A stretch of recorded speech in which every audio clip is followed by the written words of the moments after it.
Hi, everyone. I'm Diane Brady. I'm here with Maggie McGrath, my colleague who is editor of ForbesWomen. Maggie, nice to see you. Nice to be here. We're talking about Jacinda Ardern, the, I guess now former Prime Minister of New Zealand, who still seems to be facing a lot of abuse. I mean, talk a little bit about that as just what she's endured and what she faces going forward. Well, just to remind folks who might have missed the announcement last week, she is stepping down as Prime Minister, and in her departure announcement, she alluded to burnout. She basically said, I know what this job takes, and I don't have it in me, and it's a sign of respect for the office that I'm stepping down. She also said, if this were just hard, I would have stepped down 2 months into the job, which I thought was a really telling line and alludes to a lot of what has happened to her in the 5 years since she became the world's, at the time, youngest Prime Minister. She has been the subject of a lot of threats, and we see this across politicians across the globe. There have been a lot of studies. The Center for American Women in Politics at Rutgers has found women in the United States receive a disproportionate number of physical threats or cyber threats, harassment online. And you extrapolate what we see in the States to New Zealand, a small country, but, you know, Jacinda Ardern had been such a prominent leader in the middle of COVID. Strict lockdowns, strict vaccination policies. If you think the U.S. is politicized, so is New Zealand. So that has contributed to the threat she's receiving. And there's a new report out today saying that she might need security as a private citizen. It's incredible the level of hatred. And I want to distinguish between that job being hard and burnout, which I take burnout to be a surrogate for mental fatigue. Are you interpreting it the same way, or is it much more than that? I think the researchers on burnout would say it's more than that. It's, you know, what happens when you're overworked and undervalued and there's a misalignment of the work that you're doing and the values that you have. And I saw a lot of headlines that said, Jacinda Ardern is saying that she's burnt out. And I actually... Yeah, failing women somehow by doing that. I saw a lot of that as well. I saw some headlines, including one of our own contributors saying, you know, she's doing what a lot of women wish they could do. I'm maybe at the risk of being pedantic. I don't want to just assume that she's burnt out. I think when you're receiving physical threats, when you are in the position of stepping down from a political office and as a private citizen, you may still need security to protect you and your family. That, to me, goes beyond burnout. And that's not to denigrate burnout. Burnout is a severe condition that should be treated.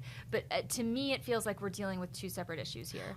I see some of this hate. Now, I don't know if you call them microaggressions, but you had some interesting points you spoke to me about regarding even honorifics and the degree to which somebody is addressed by their first name versus addressed by Madam Speaker, for example. Well, I've noticed, and I'm guilty of this too, how often when we're talking about a female politician do you say, oh, Kamala said this, and not Vice President Harris?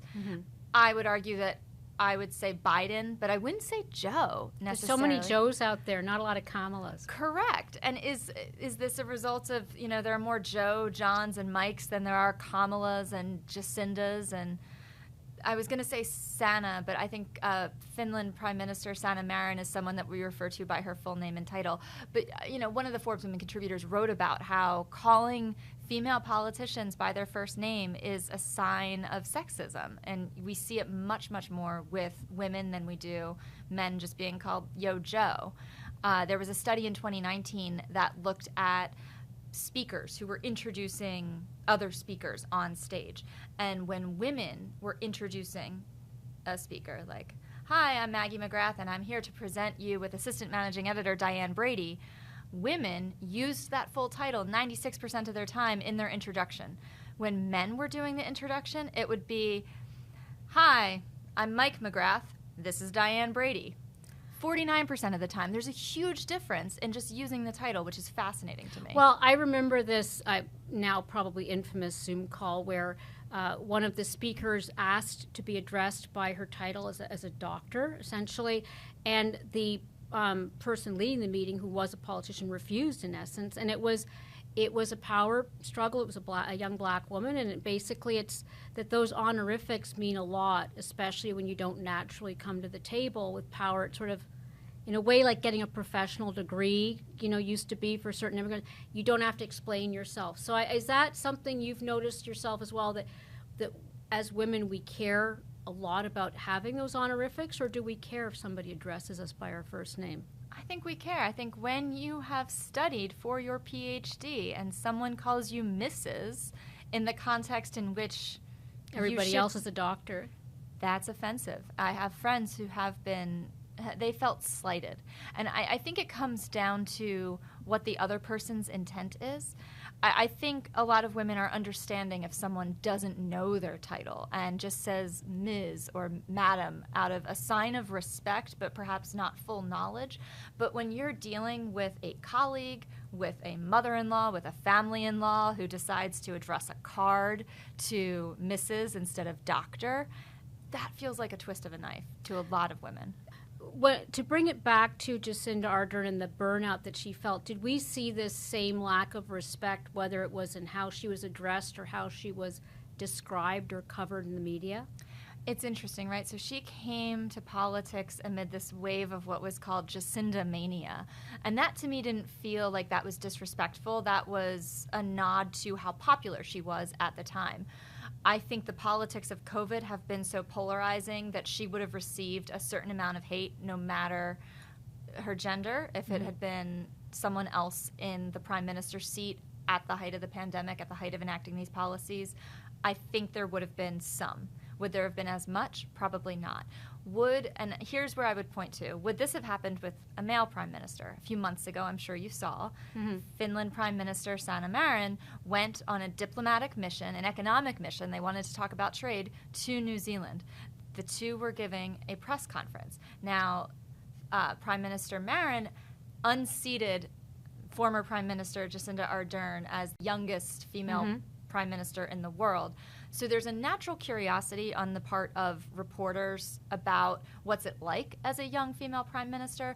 But this shock jock radio DJ, I really think was trying to troll because it was not a thoughtful question about the experience and the way gender informs their policies. There's also neither woman likes to talk about. How can you ever know? Right, Yeah. how can you ever know, right? But it was a question of like, are you talking, I'm going to butcher it because it was so bad, but it was like, are you talking about your ages? Like, are you talking about what it's like to be a young female prime minister? Like, are you having a fun chat? Was the sense of the conversation. Hey, girls, what's the girl talk? And former Prime Minister Ardern was like, I'm curious, would you have asked that question of Barack Obama and John Keyes, another former New Zealand prime minister who apparently was just like 5 days off of Obama's birthday. So they're very close in age, but I don't think anyone asked them if they're talking about birthday twinning when they're on a prime. You know, it's very similar to what you see with CEOs. If you look at, women in corporate America, when they get to those CEO roles, they're often younger than their male counterparts. They're often put in turnaround situations, but they're almost, there's a lot of mania, there's a lot of excitement, a lot of time in the spotlight when they get there. But when they fail or any misstep, the consequences are always, frankly, much, much greater than for male CEOs. Do you see that yourself in terms of, we're talking about the political sphere right now, but a lot of what you're talking about also happens when we look at women leaders in corporate America? I think they're two separate issues. I would not say that, from my perspective as an American, Jacinda Ardern has grossly failed in her mission. I do think I've seen a lot of reports saying she failed to evolve beyond her role as COVID czar. It's a term we used in the States. I don't think she used it in New Zealand. But I think it's a little bit, I don't think that situation is entirely comparable to this one. It feels like this is almost existential, these issues we're talking about. Has there been any sign of progress on these fronts? I think it's easy to say that there's been no progress and to feel like there's been no progress, but just take a step back. One of the reasons we are fascinated by former Prime Minister Jacinda Ardern, I'm using her whole title now after thinking about that study, is that she is only the second female prime minister to give birth while in office. Benazir Bhutto was the first. We haven't seen many leaders like her. She is singular in a lot of ways for this moment. We need more, obviously.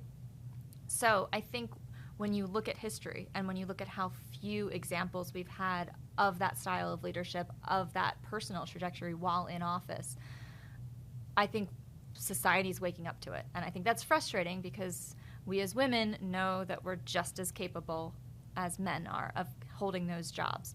But I think people need some time, unfortunately, and I think progress is slow and it has fits and starts. As we know, it's not a straight line. So I think it can feel disheartening to see how much hate she's received and the threats she's receiving, and to think like, oh man, society's nowhere close to making full progress on this. But I think her leadership and her tenure is opening up a lot of these conversations. That can't be what you can't see.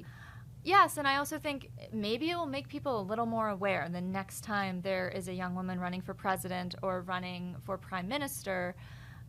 Maybe that person, maybe I'm a little too hopeful here, but I would hope that the conversations that we've had around her tenure will affect the way, in a positive way, the next one is treated. You're right. No, I think as it becomes more normalized, women change the office, and perhaps we change our behavior to the women in those offices. So thanks. I hope so. Thank you.